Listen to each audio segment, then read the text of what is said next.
राम राम दोस्तों। आज की जो दवा है उसका नाम है मैक्सोल जी, जो कि याका फार्मा द्वारा मार्केटिंग की गई है। इस दवा का जो प्रयोग है वो खांसी में किया जाता है।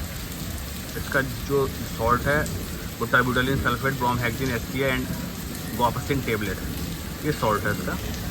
एमआरपी इसकी बहुत ही कम है, 20 रुपये एमआरपी में ये टेबलेट आती है, जो कि याका फार्मास्यूटिकल द्वारा मैन्युफैक्चर्ड भी है और मार्केटिंग भी उसी कंपनी द्वारा की गई है। ये पैकिंग देख सकते हैं आप इसकी,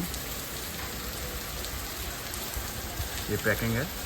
रिजल्ट इसका बहुत अच्छा है। जो डोज होती है वो बीडी ली जाती है सुबह शाम, यानी